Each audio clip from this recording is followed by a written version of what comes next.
Media and Mobile and ICT Expo 2016 opens in Accra. President John Mahama hints at private sector participation in ECG service provision. Parliament calls for national policy on waterways to forestall accidents on the Volta Lake.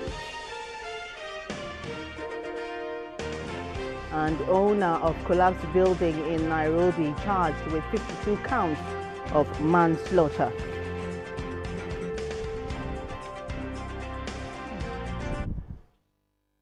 Hello, good evening, and thanks so much for joining us. This is News Hour live on your news channel GBC24 and GTV. My name is Akpene Avo Ajaja. And my name is Selikema Kolachiapalu. Pleasure to have you join us. Now the news in detail. The young generation have been advised to take advantage of the digital economy.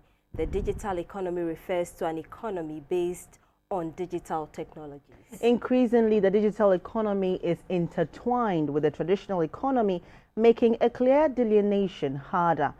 At the opening of an Africa Mobile and ICT exposition here in Accra, President John Mahama said the digital economy holds numerous opportunities to transform lives and accelerate economic growth, and called on the younger generation to tap into it. In the digital economy, networking and communication infrastructure provide a global platform over which people and organizations devise strategies, interact, and communicate. It is widely accepted that the growth of the digital economy has widespread impact on the whole economy. Today, we live in a digital and knowledge-based economy. It's no longer about production lines, but the intellectual and digital capacity of systems and people. This results in diverse opportunities for growth and job creation. It offers much more opportunity than ever existed before. With digital knowledge, our young men and women have information in their palms that would enable them succeed. The availability of broadband connectivity is expanding significantly. The opportunities this offers in creating new businesses are numerous. That is the undercurrent of the 3 days Africa Mobile and ICT Expo in Accra, which brings together both experts and amateurs in the digital world to meet and share ideas on how to leverage on talents and opportunities. This year's Expo, being the second, features an African hub where raw talents of young people from Ghana's tertiary schools are on display, with ideas transformed into products made from local materials and have been set in motion. But you can see, Mr. President, as the thing is going up, you see, this indicator that water is full. Yeah. But as it's going up, the level is what? Going down. And when it gets to the lowest level, then it will give an indicator to the motor starts pumping the water for you. This is smart motor control. Next month, going to be installing it in people's houses in Ghana. This was made in Ghana by the Creativity Group. President John Mahama is hopeful that the ICT Park being developed by his government would create better opportunities for the youth who want to rub shoulders with their compatriots in advanced worlds. One of government's initiatives and infrastructure investments that will create opportunities for sustainable entrepreneurial employment for 10,000 of our young people in the digital ecosystem is the development of the BPO center near the Kwame Nkrumah interchange. The facility, with a capacity of close to 10,000 direct and indirect jobs, will be made available at affordable rates to startups and emerging ICT companies that are able and willing to carry out digital operations. GBC24 spoke with some exhibitors on their services, which promises to solve local supply chain problems. With a Sika phone, it's a payment platform connected on the global system that allows you to buy and sell anything in the world, anywhere. So that you can sit here with an idea, put it on area shoppers for free, and sell it to the guy in Japan because you have an idea that you can sell. You can sit here and buy anything and sell anything because we have developed Sika phone on area shoppers. Because without that system, most people don't want to do business with Ghanaians.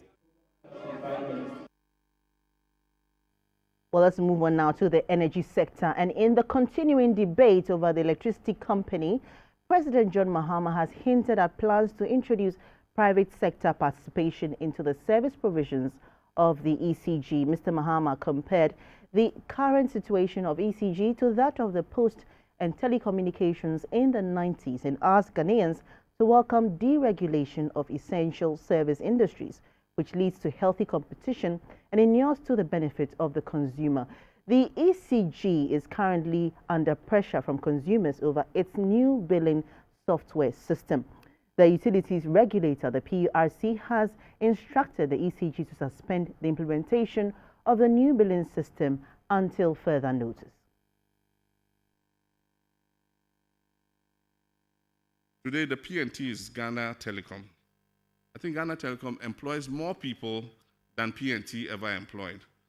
And if you add Tigo and all the other mobile companies and all the other data companies and everybody, I'm sure that the telecom and digital ICT industry employs hundreds more people than it ever did when we had just PNT. Ghana and South Africa were the first to begin the deregulation on this African continent. And change was not something people wanted to embrace. They said that telecoms was such a vital service that if you deregulated and let the private sector come in, the CIA could plan things and listen to conversations. And those were some of the chimeras that were, pulled out of the box because we were going to privatize, allow private participation. Today I can see a similar development. We have a very inefficient downstream distribution system on the electricity and power front. We're trying to do reforms, and those chimeras are being drawn out. Electricity is so important, that it must be monopolized by the state. Why are you allowing private sector in? We've had this system for years. It's not working. If it's not working, you fix it. And you fix it by taking risks. It's a risk we took when we deregulated telecommunications. Nobody knew it would turn out like this. But look at us many years on. And so if you're not willing to take risks, then the world does not make progress. The world makes progress based on risks. And so we'll have to, prepare our minds for a change when it becomes necessary. Still on the energy sector, 999,135 pieces of electricity prepaid meters were imported from 2012 to 2015 at the cost of 99,277,000 Ghana cedis by the ECG and the Northern Electricity Development Company, NEDCO. Responding to questions on the floor of Parliament, the Deputy Minister for Power, Mr. John Jinapor, said the meters were introduced to collect revenue upfront, improve the quality of services to customers, and avoid waste in the system. Mr. Speaker, we have 5 main manufacturing local companies in Ghana, and we have MBH, we have Alpha Power, we have Norimeter, we have Electrometer, and we have IMX. Those are the 5 main companies that supply meters in the country, and they manufacture the meters in the country. What is the challenge? Is this a challenge of financial, technical, or why is the ministry not doing it directly, but had to give it out to a private entity to pursue? That is the importation of meters into this country. Was used in selecting these 5 companies that he listed, and whether it was the whole procurement process was competitive enough for us to have gotten value for money. In fact, the ministry does not procure prepayment meters at all. Just because if we didn't do that, it then meant that we might go so many years in order to establish the figure, and we probably might not have any information for you. And so we thought that it would be prudent to provide that information. But if the House directs that we go back to a certain period, the Speaker, we shall comply. We are still on the floor of Parliament, and the House is calling for a national policy on waterways and a specific plan for the development of water transport on the Volta Lake. The aim is to prevent the recurrence of accidents on the lake, a major transport hub from the south to the north. A recent disaster on the lake claimed 21 lives, a report by Shelley Bewa.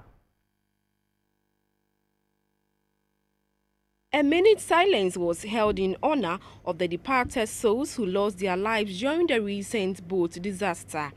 Honorable members, may the souls of the departed rest in peace and rise in glory. Amen. Led by Dr. Kwabena Donko, the MP for Pro East constituency, the House expressed their condolences to the bereaved families and the constituency at large. In unison, they emphasized the need to properly map out navigational routes on the lake and rid them of all tree stumps to forestall the recurrence of such calamities. The Volta River Authority and its subsidiary, the Volta Lake Transport Company Limited, have consistently cited the provisions of the Volta River Development Act 1961, Act 46, to insist that only the Volta Lake Transport Company is legally authorized to commercially traverse the Volta Lake. In trying to talk about prevention, removal of tree stumps are also very important. So you could see the agony of these people. Just crossing 7 miles from Yeji to Makambo is a big problem for all of us. The reason is that the ferry cannot move this because of the water level. We need to set the record straight and to explain that the Ghana Maritime Authority actually distributes these life vests freely. They are not even subsidized, they are freely distributed. Over 1 million people live around the Volta Lake, and the outboard engine-fitted boat is the primary mode of transportation from one settlement to the other. These boats carry between 50 to 150 passengers on market days. Members of the House believe that if this spate of disaster can end, the issue of outmoded legislation, seasonal low level of water on the Volta Lake, disregard for safety and security, as well as weak regulation and supervision by the Ghana Maritime Authority should be tackled head-on. For GBC24, Shelley Bewa reporting. The Volta River Authority says the water level in their Konsombo Dam has dropped below the minimum level of 240 feet. The level today is at 236.24 feet. The development has made it impossible for the VRA to operate all of the dam's 6 turbines. Only 3 turbines are working presently. The maximum level of water the Akosombo Dam can hold is 270 feet. Climate change could be blamed for the low level of water in the dam, even though the rains have started in part of the country. The Volta River was formed from the confluence of the Black Volta and White Volta head streams. The Volta flows generally southward through Ghana, discharging into the Gulf of Guinea. Its major tributaries are the Afram and the Oti. Both of the river's 2 main upper branches, the Black and White Voltas, rise in the open plateau of Burkina Faso. Because the source of the Volta River is in the northern part of the country, expectation of the VRA is that the rains will start in the north soon to improve the water level in the dam. The drop in the level has affected the power generated from Akonsombo, and this has influenced the decision to buy power from Côte d'Ivoire. Technological advancement, including the internet, has brought in its wake several challenges, among them cyber violence against children. To protect Ghanaian children, the Ministry for Gender, Children and Social Protection and UNICEF have met civil society groups and traditional rulers to ensure that Ghanaian children are shielded from all forms of violence and exploitation. Every child has the right to live and thrive in a safe and caring family environment, free from all forms of violence. Unfortunately, for most of children, abuse, neglect, exploitation, and violence takes place on a daily basis at home, school, institutions, and the community. To strengthen the Ghana child protection system, the government of Ghana and UNICEF initiated a comprehensive process aimed at addressing shortcomings in the existing system identified during a 2010 mapping and analysis of the Ghana child protection system. At the 4th National Gender Dialogue on Emerging Child Protection Issues in Ghana, The Minister for Gender, Children and Social Protection, Nana Oyelitha, said violence against children in all forms is detrimental not only to the development of the child, but also has negative effect on the nation. She called for stringent measures to fight all forms of violence against children, especially cyber violence.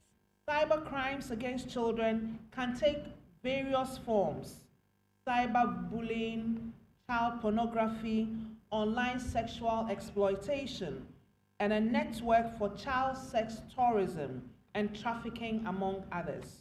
The internet can become a space for education, development, and empowerment for children. But when it is not regulated, it becomes a space for violence. So when it's not regulated, it can create a space with very undesirable consequences. A child representative, Eugene Odoi, was concerned about the impunity with which some people who abuse children manage to escape from facing the full rigors of the law. He urged victims of violence to overcome their fear and report such incidences to the right authority. For a country where there is increasing acceptance of what constitutes children's rights, it is unacceptable that we continue to hear about cases of abuse on a regular basis. As if that is not enough, some even do it with impunity and brag about how the law cannot take them on. The sad part is, some Ghanaian children who are trapped in very unfortunate circumstances do not even know where to report to because fear is instilled in them and they become so timid. There were solidarity messages from the African Development Bank and UNICEF, partners in child protection issues. The Ashanti Regional Inter-Party Dialogue Committee has been inaugurated in Kumasi. The committee will have 3 sub-committees, namely Education, Dispute and Security, Justice and Security. Members of the committee include representatives from the security agencies, the clergy, traditional authorities, political parties and the media. The Regional Inter-Party Dialogue Committee, IPDC, was inaugurated with the aim to settle disputes pertaining to politics before, during and after this year's polls. The members of the committee will also be divided into 3 subcommittees, namely Education, Dispute and Security, and Justice and Security. The Kumasi Metropolitan Director of the National Commission for Civic Education, Mr. Kwame Nkrumah, explained the duties of the 3 subcommittees. The entire World Education Committee says, Yabako radio station no party phone nyina ka ho yeko ka nka bomu asem bebre na nyai sebi achinye no aya na yegina din topaba say wa wo pese wo demonstration na wo ye yichiru bia wo ba bia prosi force e bia yenye ne se na mususu monti ase no so office obi sisi wonu ni ade a ye very fair sa ade no immediately to Justice and Security. A representative of the National Peace Council, Reverend Amwa Beidu, reminded Ghanaians and especially politicians to be mindful of their utterances. The Deputy Chairperson of the National Commission for Civic Education in charge of administration, Madam Josephine Nkrumah, who swore in members of the committee, employed members to include the youth in their activities. Representatives from the various political parties promised to work to ensure peace before, during and after the general elections. You're watching News Hour Live on your news channel, GBC24 and GTV. We'll take a break. On return, Esther Aidu Ohume will be joining us with the business news. Do stay with us.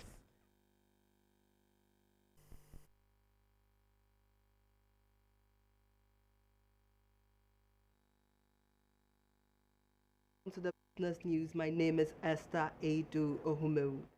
A meeting of experts from the ECOWAS region is underway in Accra on ways to improve trade within West Africa, specifically transit trade. Over 40 delegates are taking part in the discussions, expected to lead to proposals for reducing time, increased border agency cooperation, and boosting trade. While trade can be an engine of economic growth, intra-African trade averages around only 10% of Africa's total trade, and Africa's share in world trade is around 3%. This makes the continent one of the least when it comes to its share in global trade. According to the World Bank, the key factors that militate against the growth trade in the ECOWAS sub-region are lack of efficiency at the ports, lack of regional coordination and standardization in the sub-region, and lack of transparency and predictability when it comes to rules governing clearance of goods. Recognizing the importance of regional trade in West Africa in 2010, ECOWAS adopted a policy to increase intra-regional trade from 12 to 40% by 2030.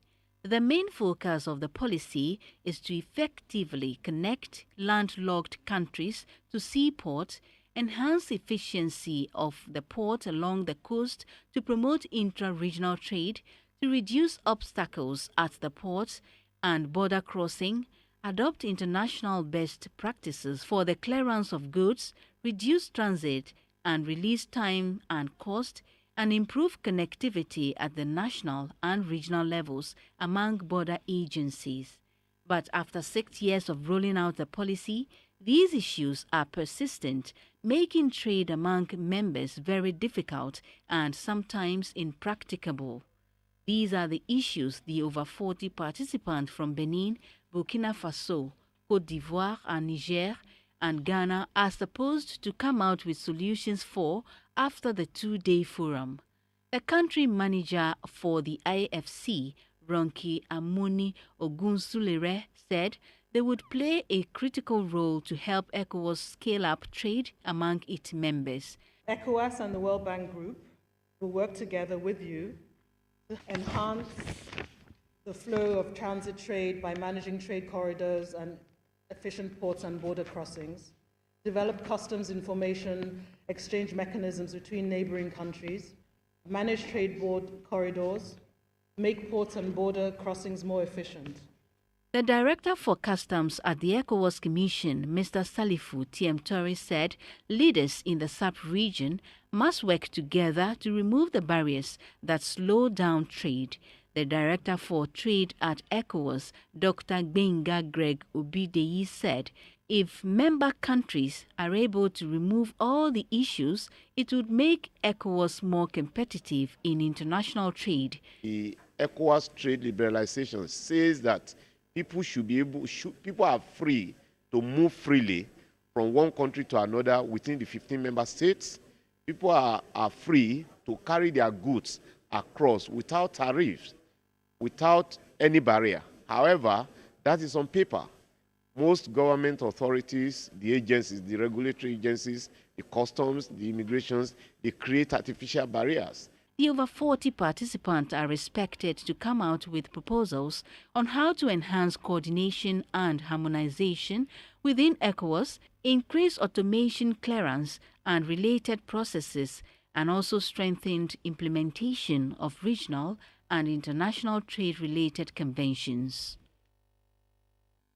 And Standard Chartered Bank is paying a dividend of 37 pesos per share for 2015. This latest payment is 2 pesos higher than the previous year's figure of 35 pesos per share. The total dividend to be paid is 43 million Ghana cedis. In the last year, the bank paid out 35 million Ghana cedis in dividend. Standard Chartered Bank Ghana is Ghana's premier bank with a 120 years experience in the country. The bank has worked over the years to roll out products to drive the growth of companies, trade and investment. At the annual general meeting, the bank's operating income increased by 2% from 522.7 million Ghana cedis to 531.1 million Ghana cedis. Profit before tax in 2014 was 274,840 Ghana cedis compared with 2015's figure of 91,062 Ghana cedis. The figure declined by 67%. Profit after tax declined by 68%. Loan impairment charge went up to 212.7 million Ghana cedis, representing growth of 33% relative to 2014, mainly as a result of the significant level of distressed assets on legacy loan book. The chairman of the bank, Mr. Ishmael Yamson, said the bank will continue to balance shareholder returns with sufficient investment to support not only current and future growth, but also maintain enough capital against risk exposure. The board's decision to retain profits in 2013 and 2014 has paid off. It has given the bank a strong balance sheet and enabled it to withstand the extended adverse business operating environment in Ghana. In spite of the numerous challenges we have described, we will pay a dividend for the 2015 financial year. The chief executive of the bank, Kweku Beduado, said the bank will remain focused on generating attractive returns on capital. Our 2015 performance hopefully also highlights that beyond credit risk, which most people typically associate banks with, there are other equally important risk parameters that we have to manage and balance on a continuous basis to enable the bank survive inevitable business cycles and shocks. That is a very important distinction for what Standard Chartered Bank stands for. I am referring to operational risk, market risk, liquidity risk, and capital management, which are all integral to our overall risk management framework. Going forward, management says due to the slowdown in the global economy and that of Ghana, it will deploy strategies to enhance its capitalization and remain liquid with a healthy balance sheet to generate attractive returns on all investment. Beatrice Senaju, GBC24, Accra. At the annual general meeting of the Manya Krobo Rural Bank, the head of human capital of the bank advised rural banks to comply with the statutory and legal requirements of the Bank of Ghana. Mr. Kenneth Owusu-Chumesi said a number of rural banks have either folded up or are on the verge of collapse due to non-compliance with regulations. The Manya Krobo Rural Bank at Odumasi Krobo in the Eastern region started operations about 38 years ago with 9 workers. The bank currently has a workforce of more than 220. It has 7 branches in areas including Somenya, Bong, Akuse, as well as Ashaiman and Medina. As part of its corporate social responsibility, the bank provides support in the areas of health and education. It provides credit facilities to its customers to enable them expand their businesses. In the year under review, the bank declared a post-tax profit of nearly 2.3 million Ghana cedis for the 2015 financial year, representing about 90% increase over the previous year.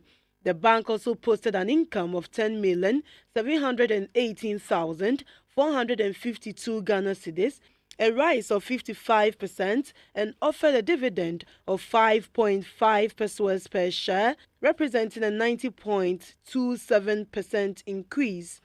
The board chairman of the bank, Mr. Benjamin Apple, enumerated some challenges that affect operations of the bank and expressed the board's determination to find solutions to the challenges. The electricity challenges really was severe to our customers and the bank itself, because we have to pay high cost of fueling our generators. The board and management have instituted made provision to take all loan defaulters to court, and we are reaping good results out of it. Parliament on Tuesday approved a tax waiver amounting to $982 million for the construction of the Tema Port Expansion Project. The port expansion project includes the development of a container terminal and port access roads, which will better position Ghana's premier port as one of the best in Africa. We lauded that project as an example of a successful public-private partnership. And indeed, that public-private partnership model has developed a facility in the port of Tema that is efficient, that provides opportunities for enhancing our international trade. The responsibility for the development of ports is that of extinct. If it's the government's policy that it wants the private sector to do this, let us be clear about it. This actually is a significant part of the process of bringing transformation to our economy. And this economic transformation must be stressed. We need to be concerned and pry into what business is being transacted. Mr. Speaker, today as we speak, there is a lot of heat around the tax component in our electricity bills.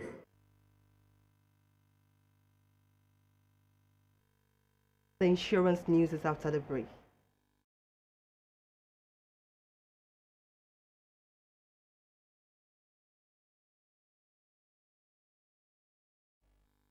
The insurance news is brought to you by SIC Life.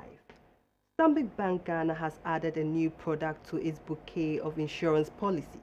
Dubbed the Stanbic Education Plan, the product is a hybrid insurance product that ensures a guaranteed amount available for a child's education.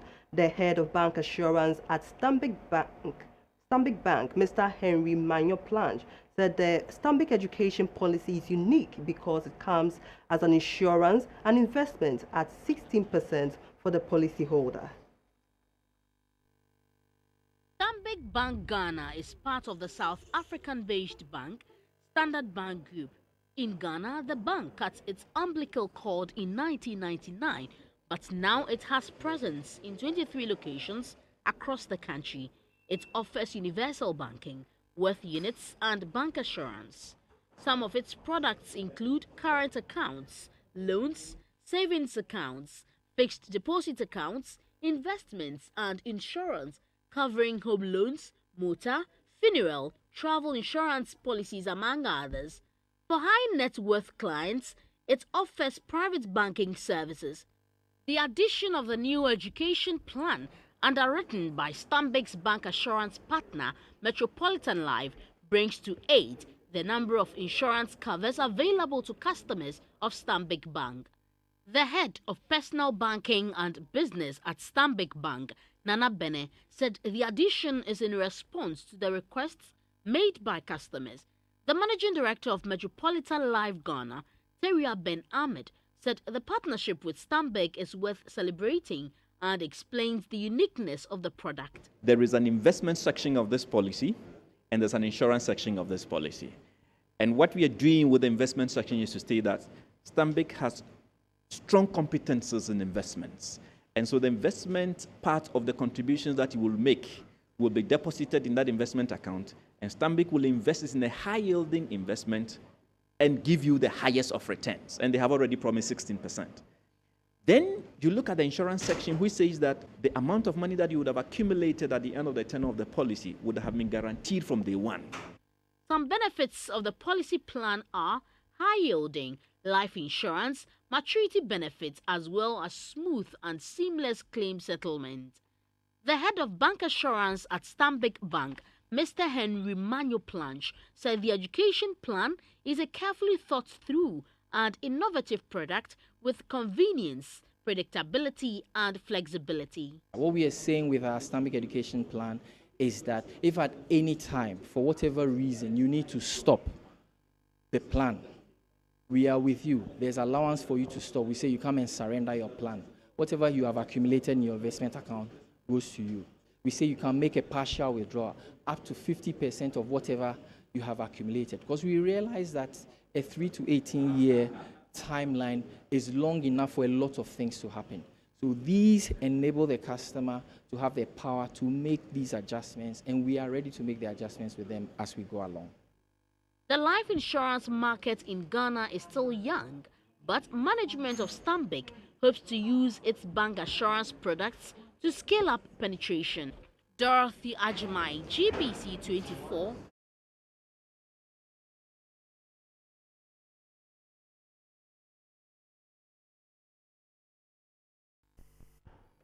You're welcome to the health segment brought to you by FPAC.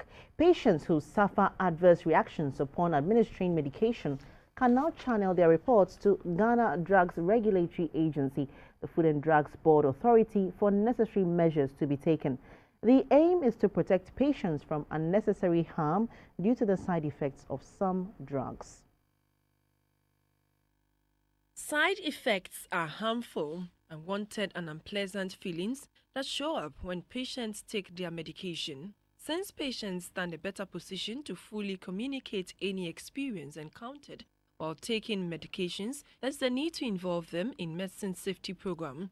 But in Ghana, patients hardly report to the regulatory body, the Food and Drugs Authority, on the side effects of drugs taken. Out of over 3,000 spontaneous reports received since 2001, direct reports from patients to the FDA were only 8, representing just 0.3% of all reports received. A study sponsored by FDA and published in 2014 revealed that patients tend to report more complaints compared to complaints submitted on their behalf by healthcare professionals. The FDA, with this initiative, has issued out a patient report form called a Blue Form to community pharmacies. This, it hopes, will bridge the gap between its safety and monitoring units and patients. An online portal has also been established to complement the initiative. In order to ensure sustainability of the initiative, the Chief Executive of the Food and Drugs Authority, Mr. Hudu Muktari, encouraged community pharmacists to fully take up the opportunity to contribute to national data on the safety of medicines, as this will enhance public confidence in pharmacists and reduce adverse drug reaction. Involving patients and consumers in the safety monitoring of medicines would help reduce adverse drug reactions. It will prevent unnecessary harm to the patients. It will reduce healthcare costs, such as hospital admissions due to adverse drug reactions, and it will ensure public confidence in medicines and also achieve the best clinical outcome for patients. The FDA presented awards to 14 community pharmacies across the country that excelled in the pilot project of the Patient Engagement Medicine Safety Initiative in 2014. In an interview with GBC24, the head of safety monitoring at the Food and Drugs Authority, Mr. George Sabla, threw more light on the Blue Form, the medium patients ought to channel reports through. The Blue Form comes as about 8 pages booklet. The 8 pages booklet simply tell patient what are side effects, what to do, the patient should do when the patient has side effects. And then there's a leaflet inside, just a one sheet inside the booklet that the patient will tear and then complete this. And then there's an envelope there. You tear the envelope, tear the form, and then you complete the form and then put it in an envelope and send one either to the community pharmacy where you purchase your medication and have the problem, or you can send to another place, another community pharmacy, or you can send to the Food and Drugs Authority. As part of the Patient Engagement in Medicine Safety Program, the FDA intends running advertisements on various media platforms to increase awareness and its significance.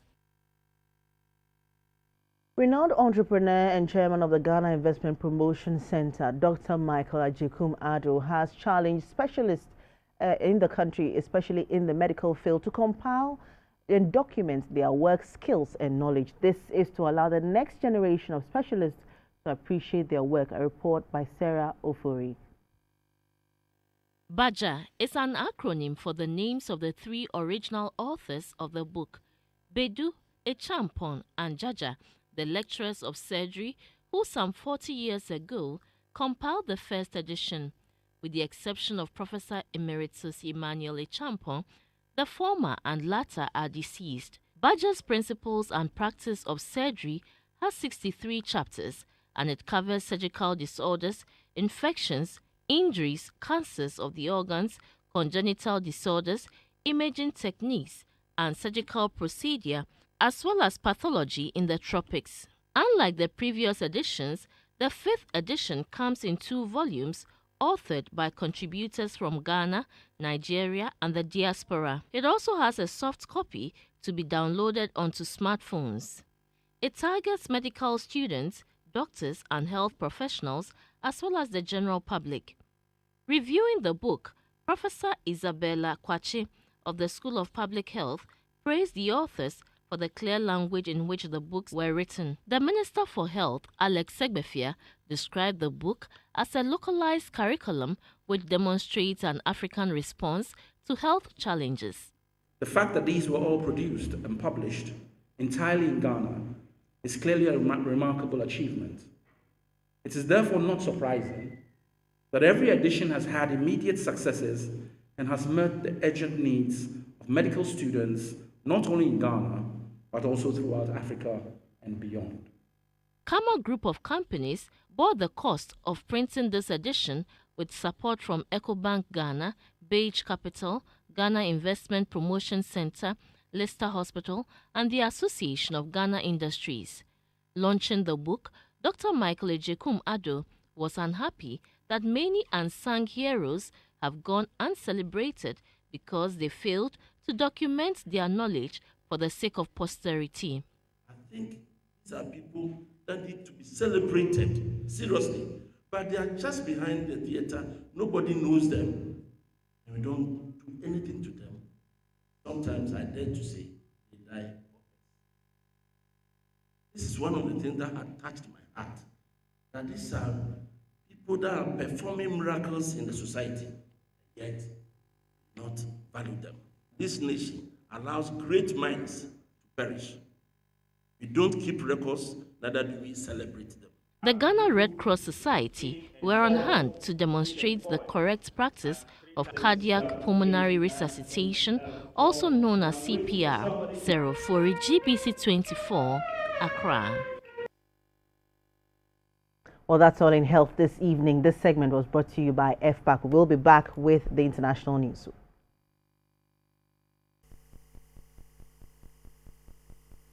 Welcome back to the news. In the international segment, the owner of a building which collapsed in Nairobi in April has been charged with 52 counts of manslaughter. Samuel Karanja Kamau denied the charges at Nairobi's High Court and is due to appear at a bail hearing on Wednesday. A total of 52 people died when the 6-story building came down in heavy rain. The government said 100 rooms had been rented out, even though the building had been declared unfit to live in.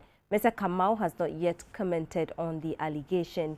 3 officials from Nairobi City County and the National Construction Authority were taken into police custody after the collapse. It is unclear whether they have been charged.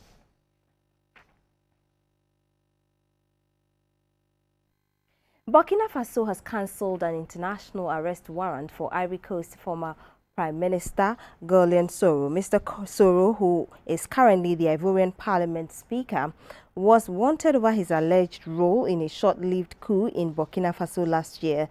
The warrant alleges telephone wiretaps revealed the support of his support of the push. Mr. Soro denies having such conversations. The coup was staged by troops from a presidential guard loyal to former Burkinabe President Blaise Compaoré, but was foiled by street protests and the army, which attacked the plotters' base. Mr. Compaoré has sought sanctuary in Ivory Coast and has been granted Ivorian nationality.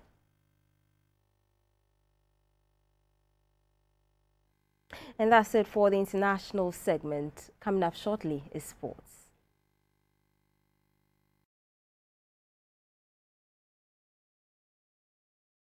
Good evening. Let's update ourselves from happenings in the world of sports. I'm Theophilus Sampa. One of Ghana's para-athletes, Patrick Yawaben, has expressed his displeasure at the manner he was treated during the Swang Award ceremony.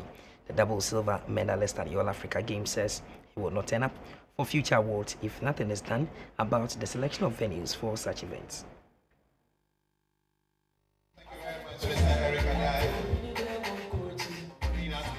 Today is one of my happiest days, but today is one of my bitterest days I have in my life in 30 years in my accident. How about something also to say? We physical talent person in this country, we are also a member and we are also a person. Why? I'm saying this. I fly from Kumasi to Accra to receive this award, and then the way, it's pain my heart too much. It's pain my heart too much. I don't understand. The whole this building, there's no any elevator to carry me to came here. They just want to carry me like a sack of corn. Why?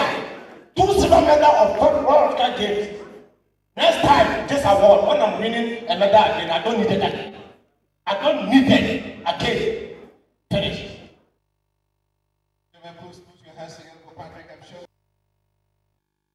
The women's football team, the Black Queens, says they have been motivated by the award from the Sports Writers Association of Ghana. The Queens were adjudged the best national team of the year at the Swag Award ceremony, and the coach was decorated for being the coach of the year. The Sports Writers Association of Ghana, SWAG, at the weekend named the Black Queens as the best national team of the year. The Queens were rewarded for their excellent feat at the 2015 All-Africa Games competition in Congo-Brazzaville, where they won gold at the multi-sports competition. The chairperson of the Black Queens Management Committee, Lini Adi, said they will not disappoint. I feel elated first, and I also think that it serves as a huge motivation for all of us who work as a team to achieve laurels. I believe it's motivating us in terms of recognition, because you know that when you work hard, it pays. You'll be recognized by your nation. And I believe we have to be role models, set exemplary behavior for our later generations to come and emulate. And so I believe that with a team of Black Queens, we should expect more better things to come in our path, because we work as a team, we don't work as individuals, and that is making us excel. We have competitions ahead of us, and we are going to work seriously so that we go there and flag the flag of Ghana high. The Black Queens have qualified for the 2016 edition of the Africa Women's Championship in Cameroon later this year. Former Kotoko coach David Duncan has expressed appreciation to the Sports Writers Association of Ghana, SWAG. Coach Duncan has won the SWAG Cup in 2006 with Ash Gold, and in 2015 with Asante Kotoko.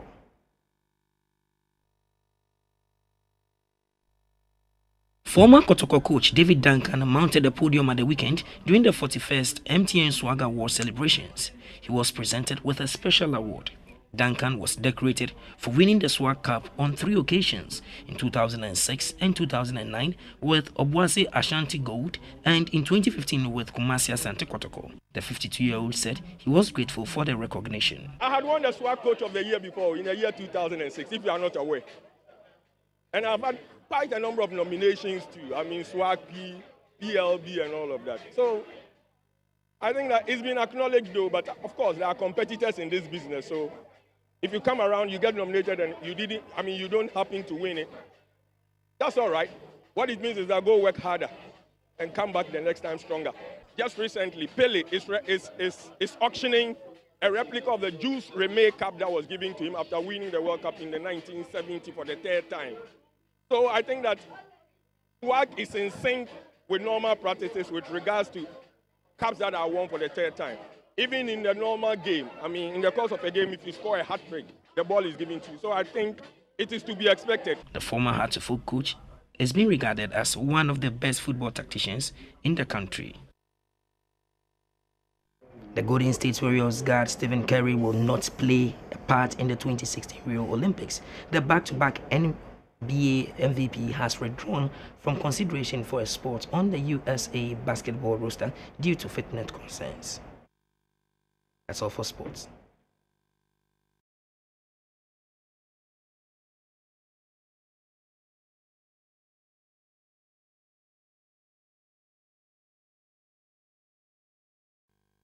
Hello, good evening. Time for some arts news. My name is Valerie Danso. Shelton Jackson Spike Lee, born March 20, 1957, is an American film director, producer, writer, and actor. His production company, 40 Acres and a Mule Filmworks, has produced over 35 films since 1983. Our spotlight is on Spike Lee.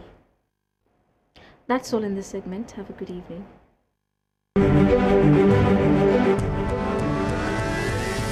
The Winko Weather Report, brought to you by RMG Ghana Limited, with technical support from the Ghana Meteorological Agency. Hello viewers, welcome to the weather report brought to you by RMG Ghana Limited. Yesterday I talked about a rainstorm which was quite severe, and this afternoon it engulfed the southern sector. As we can see, this is the system that engulfed and produced appreciable rainfall amount over Greater Accra, and currently it has pushed over the central and then western region. So for the forecast for tonight till tomorrow in the morning, it's going to be partly cloudy over the north, but cloudy over the southern sector, with slight to moderate rain showers occurring over most areas. Over the north, isolated thunderstorm is still expected over that area. Temperatures will be relatively cool, very comfortable for night sleep, 22 over the middle and 23 along the coastal strip. For the sea, we have some patches of rain clouds over the sea, so it's not good for fishing tonight. So please call Met Office on 0302 777 172. For the afternoon tomorrow, partly cloudy to cloudy weather will prevail over the 10 region with sunny breaks that will take temperatures as high as 35 over the northern sector, 32 over the middle sector, but 30 along the coastal strip. So this side is going to be from now till tomorrow. Up on the screen is the forecast for the next 48 hours.